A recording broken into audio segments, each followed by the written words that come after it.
What is up, Packers fans, and welcome back to another episode of the Daily Draft, brought to you by Badger State Brewing in Green Bay, Wisconsin. I'm your host and the publisher of Pack Report, Ross Uglem, and as you might be able to hear or have read about on X or Twitter, I'm a little under the weather. Fighting a little bit of the flu. Um, got a fever, got some congestion.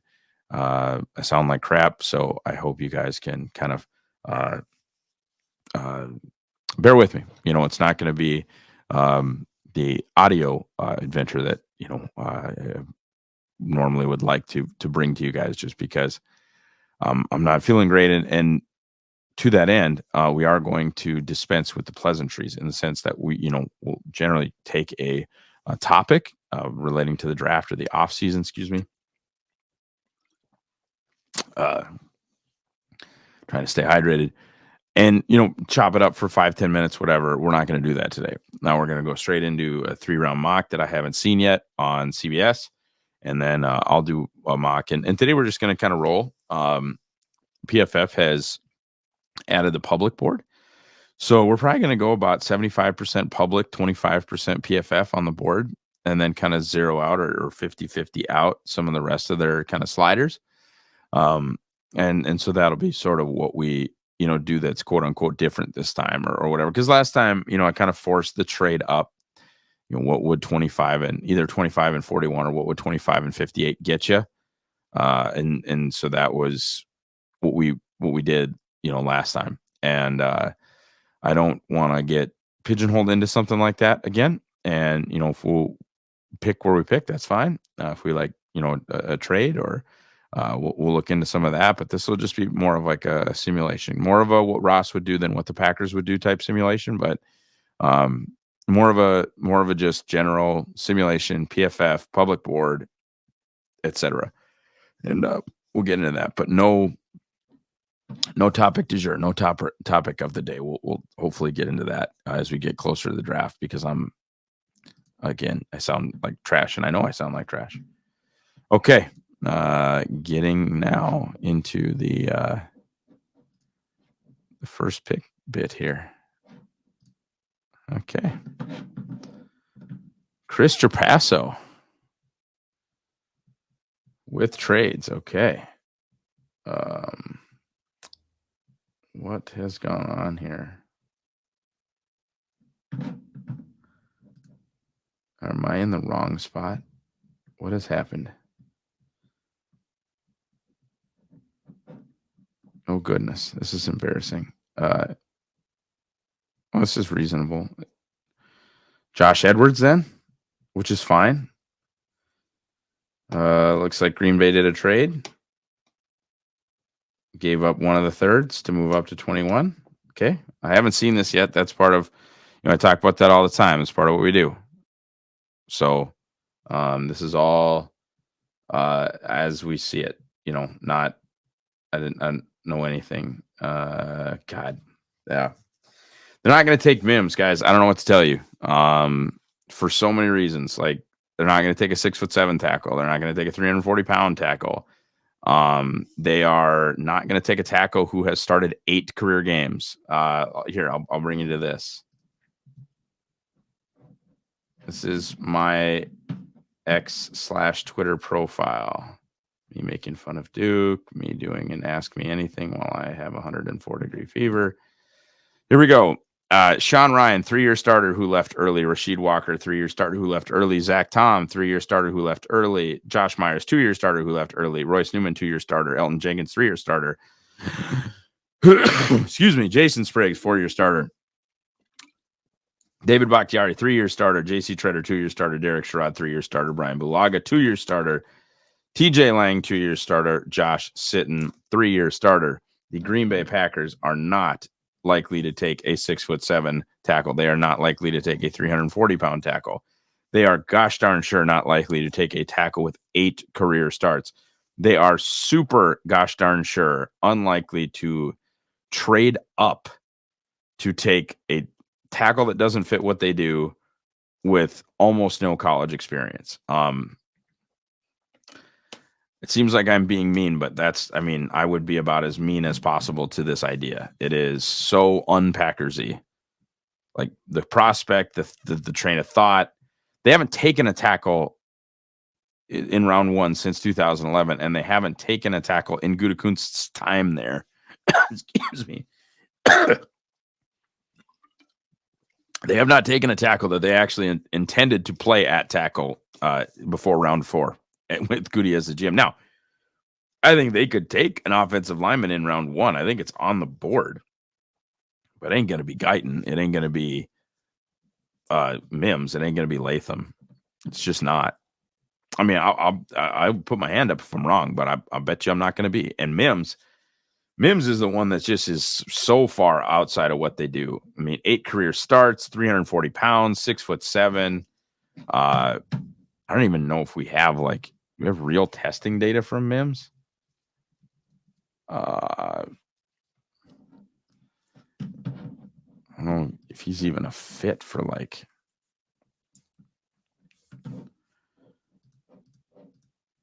didn't do the shuttle, didn't do the 3-cone. So we don't have testing data that we actually trust. But as the brilliant Tazim Wajed has said, guys aren't usually skipping tests because they're going to do them well.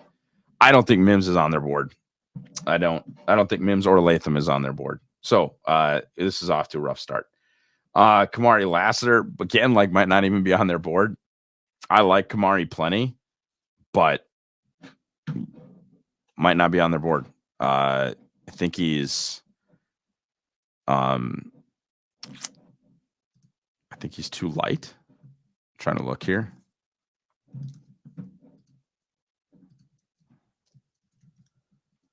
He's too light, and he ran slow. The 3-cone was good, and he's tall enough, but he's light and he's slow. Maybe if they wanted to play nickel, but they just gave Keyshawn Nixon a whole bunch of money to play nickel. Off to a rough start here, guys. Jaden Hicks, that's a good pick. No problem. Next pick. I think he's and what do I know? I don't think he's a guy that makes a ton of sense for them. I really like Leonard Taylor. But I think he's another kind of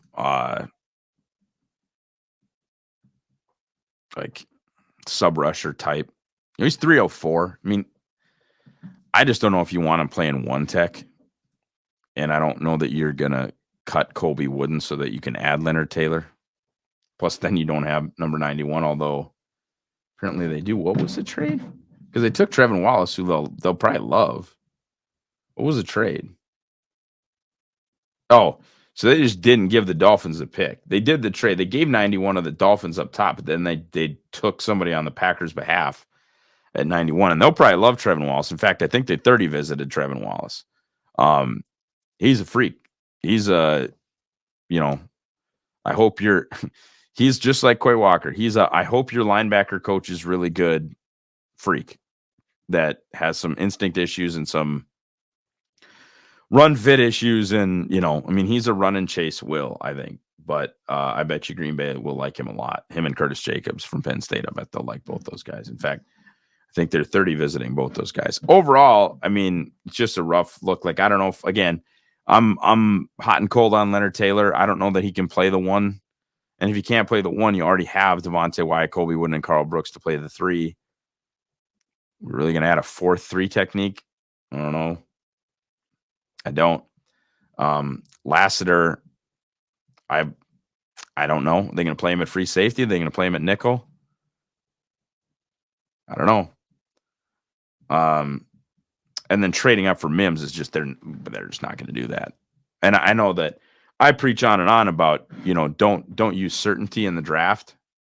My God, would I be just blown away if they did that? I literally don't think Mims is on their board at 6'7", 340 with 8 career starts. I don't know that there is a point that there's obviously a point that they would take him, but not before someone else is going to. I would be blown away with both Mims and Latham. I would be less blown away by Guyton. I don't think they're interested in Guyton at all, but I would be blown away by Mims or Latham. Okay. The old reliable PFF board. We're going to just give this a little bit of love.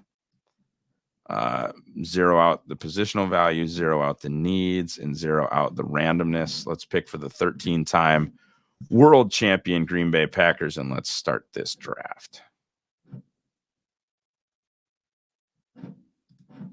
Did I break it? That was a little scary. It's mock draft Monday. People must be getting busy. Oh, next. That was the easiest thing we've ever done. All right. I'm not that high on Peyton. Kind of looking at TJ Tampa, honestly. Keon's interesting. Hicks is interesting. Cooper's interesting. Yeah. I don't know, man. Because I don't love anything on the offensive line. Like Sua Mataia is fine and fits what they'll do. But like for me, he is player 48, and I can get, I can get Nubin, who I have way higher than that. I can get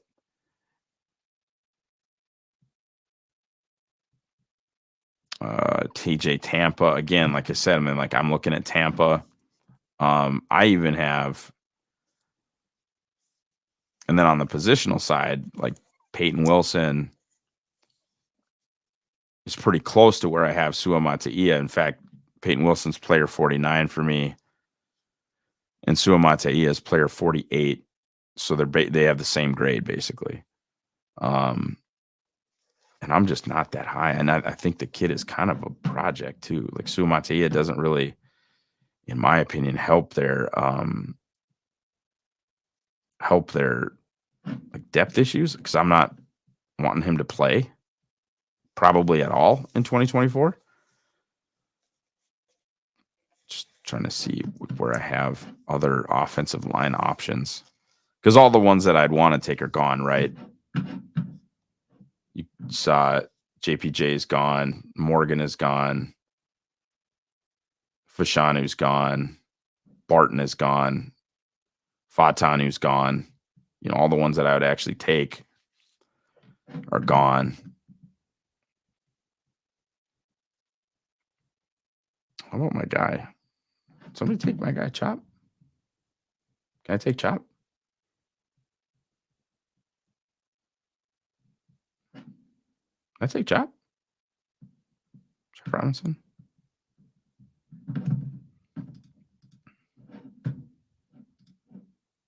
No, he's gone too. Okay, that's fine. That's fine. I'm gonna take Peyton Wilson. I'm gonna do it. This has been too much talking. I'm gonna take Peyton Wilson at 41. And I know that they probably prefer, and I'm not letting TJ Tampa go. So there you go. Now we're not going to mess around with the defensive backfield for a while now. And now we've done the thing where we have like completely disregarded basically the offensive line, which whatever. That's kind of what they do anyway.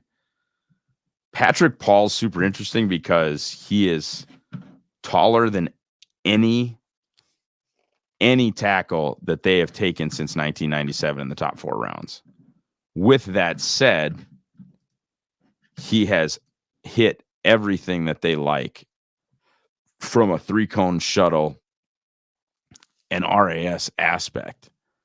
So he hits all their numbers. He's just tall. He's just taller than anything that they've done. I don't think I can, because of what's gone on here, I don't think I can pass on Paul, even though I'd be interested to know if they're interested, because again, he is taller than Spriggs, who's the tallest guy they've taken since 1996. But maybe they don't care because he can move. And he's not that heavy. That's the other part of it. Is Paul's not that heavy. He might be tall, but he's 315. He's right in the range of what they normally do. Looking hard at Benson. Yeah. As much as I think it's maybe a little bit silly with what they've got. Let's go Trey Benson. So we've done the linebacker thing. We've done the defensive back thing. We've done a offensive line thing. We've done the running back thing. Oh, man, I would take Tyke Smith, but that's basically we've said, what's what we're not going to do. I take Leonard Taylor now. Oh, we're going to take Ben Sinnott, though. Yeah, we're going to take Ben Sinnott at 126. Super DeGuara. So round 5 will probably be if I can find a Packers Z offensive lineman. Sundell just went. That's too bad. I'm also very interested in this Jawan Briggs kid. I just saw his pro day stuff. He's interesting nose type to me. At 314 pounds, he's interesting.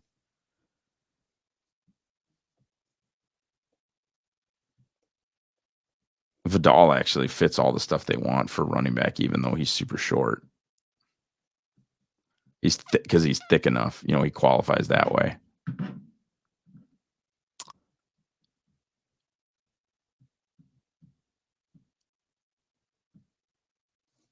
My guy Blake Fisher's gone. I'm trying to think of who else is kind of in this area.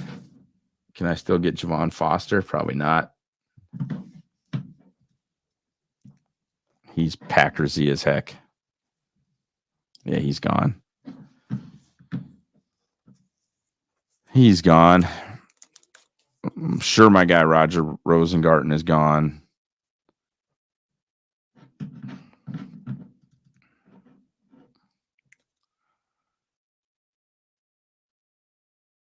Trying to think if there's anybody else. Bortolini be interesting at this point, but I wonder if he's not gone too. Oh no, he's there. Yeah, what the hell? Not a guy I'd want probably to play in 2024. But I think Paul can. So that's good. It'd be hard for me to like a class more than I like this one. Start Cooper DeJean at safety or at nickel. I don't care. Throw him in with Carrington Valentine and Eric Stokes.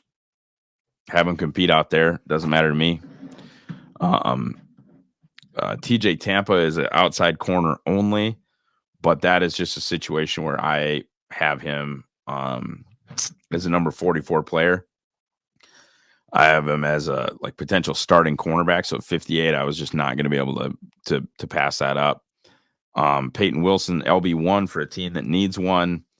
Patrick Paul, again, kind of being a little bit hypocritical in that I think he's too tall for them, but he hits all the rest of everything. So maybe in round 3, we're not so worried about it, but he's a tackle only, I think, at 6'7". And that's probably, when we talk about height, I mean, the fact that even at 315 pounds with his lack of leverage, just based on his height, and I guess maybe you just view him as the Nijman, who I think was also 6'7" replacement, and that they would have probably never asked Yash to play guard. I don't think they're ever going to ask Patrick Paul to play guard. So you have him, then you have Bortolini as the interior, developmental guy, and I think he does need the development. Benson, explosive home run hitter back, and then Sinnott is kind of my, bonus pick because I think DeJean, Wilson, Tampa, and Paul and Benson really have specific roles on the team that can be pretty major. I think Benson really becomes your running back of the future, depending on what they end up doing with this Josh Jacobs contract. And then obviously they've only made a 1-year commitment to AJ Dillon. He has a real role.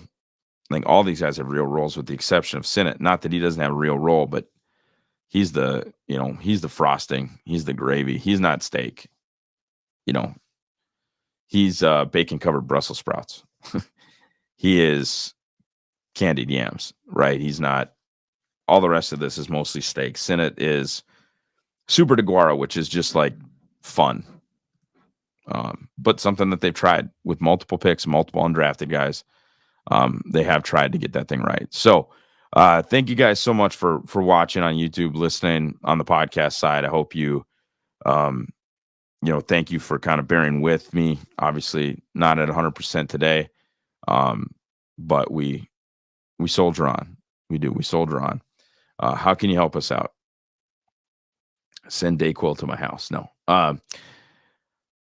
Buy the Green Bay Draft Guide powered by Pack Report. Use promo code DAILY for 10% off. That link should be right here in the description, whether you're on the podcast side or watching on YouTube. You can follow me. I'm at Ross Uglem on X, formerly known as Twitter. And then, do everything you're supposed to do here on the Pack a Day podcast YouTube channel. Like, subscribe, click the bell, get the notifications so that you can get every single bit of Packers content that you require delivered to you on a daily basis. Have a great rest of your Monday, guys, and go Pack Go.